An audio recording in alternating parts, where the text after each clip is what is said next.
आदमी ने एक बाबा से कहा, बाबा मेरी बीवी बहुत परेशान करती है, उसका कोई हल बताओ। बाबा ने उस आदमी से कहा, बेटा अगर बीवी का कोई हल होता तो आज मैं क्यों बाबा बनता। बाबा की बात सुनकर वो आदमी हुआ शॉक्ड।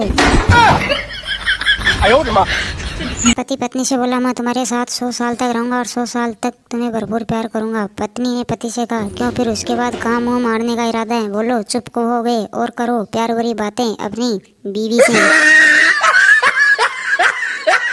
अध्यापक मोनू से बोला, तुम लेट क्यों आए हो। मोनू ने अध्यापक से कहा, मम्मी पापा लड़ रहे थे। अध्यापक ने मोनू से कहा, वो लड़ रहे थे तो तुम क्यों लेट आए। मोनू ने अध्यापक से कहा, मेरा एक जूता मम्मी के पास था और दूसरा पापा के पास। 12वीं क्लास में जब उसको प्रपोज किया तो उसने कहा, मुझे मेरा करियर बनाना है, मेरे कुछ सपने जो पूरे करने हैं। आज कितने सालों बाद उससे मुलाकात हुई तो देखा बाड़े में भैंस का गोबर डाल रही थी। आंखें भराई, क्या करियर चुना है।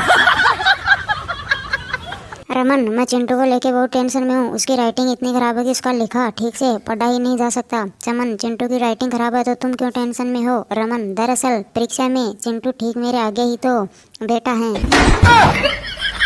अध्यापक, तुम बहुत ज्यादा बोलते हो पप्पू, ये हमारी खानदानी परंपरा है। अध्यापक, क्या मतलब पप्पू। सर, मेरे दादाजी एक फेरी वाले थे और मेरे पिताजी एक अध्यापक थे। अध्यापक, और अपनी माँ के बारे में बताओ। पप्पू, वो एक औरत है। प्रेमी अपनी प्रेमिका से बोला, समझ में नहीं आता लड़कियां इतना फैशन क्यों करती हैं। प्रेमिका ने अपने प्रेमी से कहा, इतना भी नहीं जानते। अरे जाल जितना ज्यादा खूबसूरत होता है पंछी उतने ज्यादा फंसते रहते हैं। प्रेमी वाह सॉफ्ट।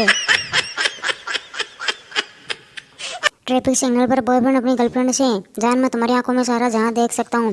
पास में खड़ा एक बिना हेलमेट वाला आदमी बोला, मुझे बस इतना बता दो कि आगे चौराहे पर कोई हेलमेट चेक करने वाला तो नहीं बेटा है। गर्लफ्रेंड बोली, मुझे बर्गर खाना है। बॉयफ्रेंड, बर्गर ले आता है। गर्लफ्रेंड बोली, थैंक्स। बॉयफ्रेंड, थैंक्स से काम नहीं चलेगा। गर्लफ्रेंड शर्माते हुए, अच्छा तो क्या चाहिए, किस चाहिए। बॉयफ्रेंड गुस्से में, बकवास मत कर, आधा बर्गर मुझे दे। लड़के वाले बोले, हमको लड़की पसंद है, शादी कब करनी है। लड़के वालों से बोले, कुछ रुक जाते हैं, बेटो लड़की पढ़ रही है। लड़के वालों से बोले, तो हमारा लड़का कौन सा बच्चा है जो किताबें फाड़ देगा।